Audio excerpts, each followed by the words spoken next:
IdeaCity, the smartest people, the biggest ideas.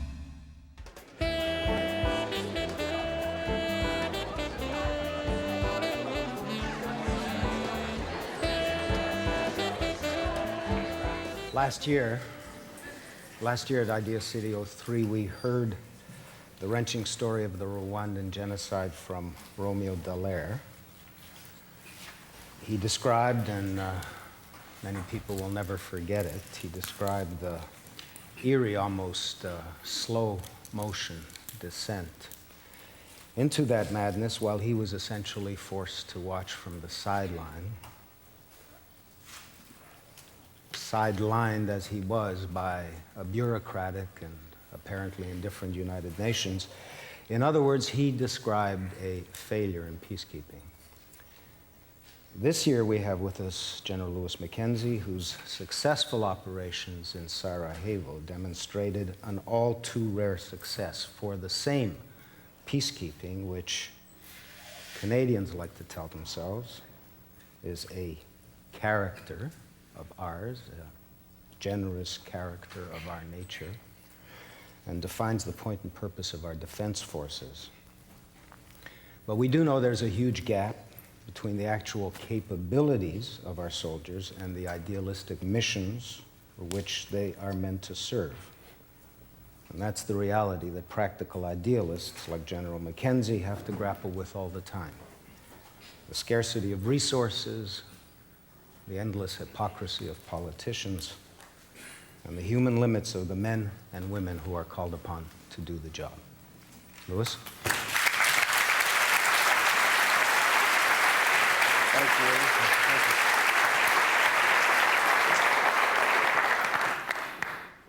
This could be difficult. Haven't had a large meal in a long time. This time of day, you might wonder what the hell that has to do with the presentation. Some of you know and remember Pavlov's dog, conditioned reflex. Pavlov fed the dog for 2 weeks. Every time he fed him, he rang a bell. 2 weeks and a day later, he rang the bell, didn't feed the dog drooled anyway. It's called a conditioned reflex. The first 39 nights after I arrived back in Canada from Sarajevo in New York, I was invited to speak for my dinner. And on 20 of those days, I spoke for my lunch. On the 40th night back, I wasn't invited to speak for my dinner, and I took my wife to McDonald's over on Yonge Street. And halfway through, a Big Mac stood up and gave an unsolicited presentation and said, no, I made that up. I made that up about 5 years ago to lighten up an audience in this city, and wouldn't you know, there was a reporter there from the Globe and Mail who reported it as fact. And so I'm normally introduced not as the retired Major General, but the retarded Major General that goes around the McDonald's. I'm going to pick a most unusual subject this morning for my 20 minutes. Canada. And actually say some very positive things. Now, I know this is unusual. It's unpopular. For 4 years, we were voted by the UN, 191 member nations, as the best country in which to live, and the first thing we did when we heard about it was apologize. Oh my God, you haven't been on the Don Valley Parkway on a Friday night. You know, you can't mean Canada, you know. 6 years ago, Japan was number one, we were number two. And then it switched around. We became number one, they became number two, and the Canadian said to me, watch those Japanese, they stole our second place. No, it's true. It's true. We're so comfortable now. I think we're down around 5 or 6. I mean, this is heaven, thank God. Because it eliminates some responsibility. Because complacency is a national sport in this country. I have watched this country for half of my life from abroad. And we have turned complacency into just that, a national sport. And it was so bad that it actually enticed me for one brief moment to get involved in politics. The worst night of my life, bar none, including all the horror of Sarajevo, was the night of the last Quebec referendum. Whoever that idiot was that put a bar graph on the bottom of the screen that moved back and forth between 49, 50, 51%. My country's okay, my country's gone. My country's okay, my country's gone, should be shot with all its warts. The Canadian military represents the very best in synergy between French and English. And I told audiences the story that in about the third day of the airlift in Sarajevo, we're bringing in 300 tons of food and medicine every day. We were providing that to the Bosnian Muslims, and please don't be offended by my use of three terms, ethnic, religion. Serb, Muslim, Croat. 2 ethnic, 1 religion, because that's how they asked us to refer to them, the 3 sides. But there were some Serbian areas that were blockaded also. So on the 4th day, I wanted to get some humanitarian aid in there also, because we're a UN force. We're objective. We're impartial. On the way in, this humanitarian aid was surrounded by the Bosnian Muslim army, and 26 Canadian soldiers were told that they were going to be killed and burnt to death. Now, just by chance, I had the reverse of the NRG, the National Representative Group in Sarajevo. The battalion of Canadians that I had there that I borrowed for a month were 2/3 Francophone, 1/3 Anglophone. The Anglophones were the ones, the soldiers from the Royal Canadian Regiment that were captured. They were accused of smuggling arms and ammunition to the Serbs, which was BS. It was all humanitarian aid. And so I went down to the presidency and saw President Izetbegovic of Bosnia and explained to the president that this was ridiculous. This is humanitarian aid. You got to let these people go. They refused at that particular time, still convinced we were smuggling some ammunition to the Serbs. So on the way back to my headquarters, I'm about to give the most difficult order in my life. I'm going to have to go back and I'm going to have to brief the soldiers that you were going to put together a rescue mission. You were going into the primary high-rise location of Sarajevo, where there'll be plunging fire, and quite frankly, I don't think you'll be successful. I think most of you will be killed. But you're going to do it, because there's no way any of us are going to be able to look in the mirror if we let these guys be cooked, and they were being threatened to be burnt to death. I arrived back at my headquarters. Every one of the vehicles had been prepared. All the machine guns had been primed. Everyone had their kit. Orders had been given, and they were waiting for the word to go. Francophones, to rescue 26 Anglophones. That's my Canada. It's got...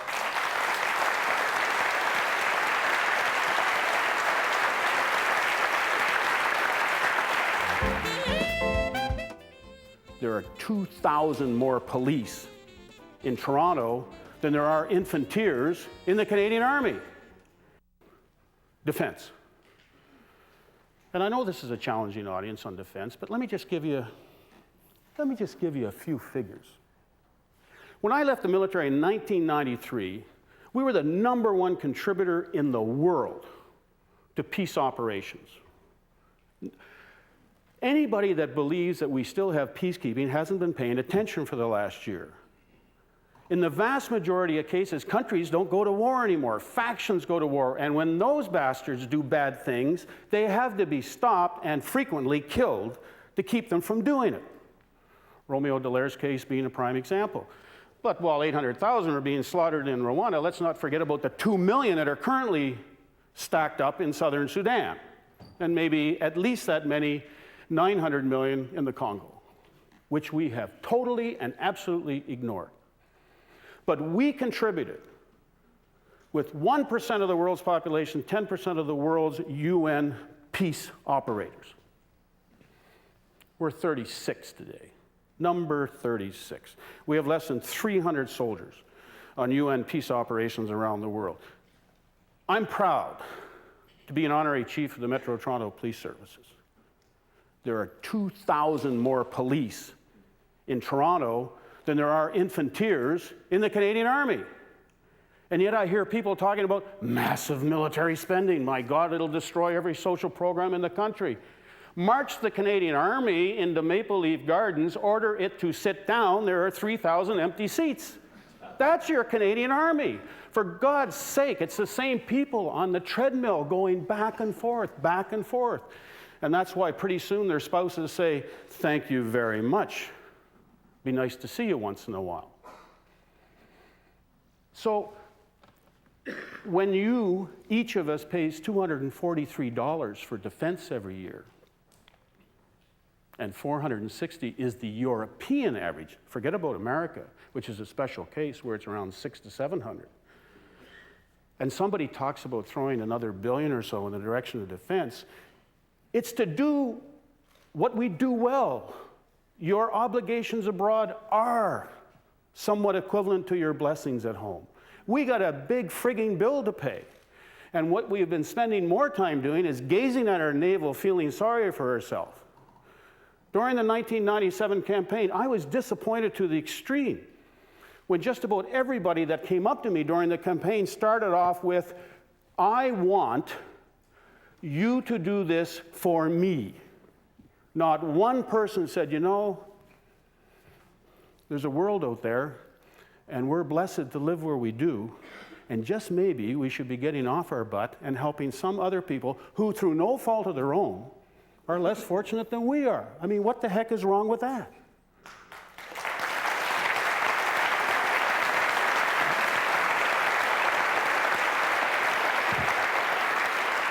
Let me just explain to you in closing why I don't get complacent. Never again. I'm the most non-complacent guy you can imagine. I don't have post-traumatic stress or anything like that. I'm not suffering, but I do remember this incident every day when I start to sweat the small stuff. I come out of Sarajevo, do the briefings in New York. I arrive home. I'd left my family in the glebe in Ottawa, and my time clock's all screwed up by about 6 hours. So I get up early in the morning, and I walk up Bank Street, and I purchase a copy of the Ottawa Citizen. I start to walk back to my house, and I look at the paper, and I start to tear up, which is not something a grunt infantry general is supposed to do in public anyway. And I look at the paper, and I can't figure out why I'm emotional. And then I realize the headline says, to GST or not to GST. And the subheadline is, it's going to rain tomorrow for the Calgary Stampeder Ottawa Rough Rider football game. Now, 2 weeks earlier, in a bunker about this size, up to the second level, I'm on top of the second level looking down through bulletproof glass, all buildings, government buildings in Yugoslavia, bulletproof glass, and I'm looking down at a dozen teenagers that we had brought over from one side of the conflict, from a holding camp, to our side, where the armored vehicles from the Bosnian government were to come and pick them up, take them back to what was left of their families in downtown Sarajevo. Vehicles hadn't shown up in time, so through the machine gun ports in the bunker, a Jordanian, a Canadian, and a British female captain were handing chocolate bars from our ration packs to these teenagers. I'm looking at one girl in particular. Tall, blonde, blue-eyed, athletic, I'm bragging, looked very much like my daughter. And I'm focused on her. The mortar bomb went by me and landed in the middle of these teenagers. The girl I was looking at was decapitated, and her body was blown out in the middle of the street. Four, and I hate to use the term, were literally vaporized. They disappeared. They were right beside the explosion. And the rest of these kids had limbs, one or two, hanging by shreds. Now, the three people that were handing the chocolate bars ran out to bring in the survivors. Really stupid thing to do. Because normally over there, what would happen, all sides would wait about 45 seconds and then fire the second bomb. That way you kill the rescuers. Second bomb wasn't fired. These victims were taken to our underground parking lot. I had begged the UN for a surgical team, and I've been told that I wouldn't get it because I didn't have mass casualties. Now I had them. So we had set up the stretchers over the drains in the second level of the underground parking lot with IV bags. And that's where our cleaning lady did the amputations. Our cleaning lady was a Bosnian Serb surgeon from the hospital in downtown Sarajevo, making $40 a month when the war started. We paid her $60, wash our clothes, scrub the floors once a week. That's what happens when a country tears itself apart. The cleaning lady is a surgeon, the surgeon is a cleaning lady. Now, why do I tell you this story? It's not to be gruesome. It's not to try and convince you that this is some great war story. It's to tell you that a week after I was back in Canada, the GST was more important. What a luxury. What a frigging luxury that we live in a country where we can sweat stuff like a bloody tax or whatever and just flick through to the next channel. And my final comment is that there are a number of people in this country that don't forget. And I leave you with the thought of the Isfield family in northern Vancouver Island. Their son, Master Corporal Izzy Isfield, had served in the Gulf War, mine clearing, and he came to Croatia. And his job as an engineer was to clean the mines from tracks into fields so the farmers could get back in and raise their crops. He cleared a route. They went back the next day to finish the clearing, drove over the route they'd already cleared, premeditated, and he was blown to smithereens. Before he was killed, his mother would make small dolls, because when Izzy Isfield was out on patrol, and you can't tell the difference between a Serb, a Muslim, and a Croat. They're all Slavs, they all look the same, and he couldn't care less, like most Canadians, couldn't care less what your religion or ethnic background is. He would have these dolls with him in his armored vehicle, and he'd lean over and hand one down to the kid. After he was killed, his mother, to this day, still makes the dolls. In fact, on this AIDS medication on its way to Africa, there are 2,000 of them, black dolls, used for packing rather than bubble paper, because the kids have nothing over there. They love these dolls. They're called Izzy dolls. I ask you, what country in the world produces a mother like that? And so I would say the next time, if we ever get there, we're voted the #1 country in which to live. Don't apologize. Maybe they know something we don't. Thanks very much.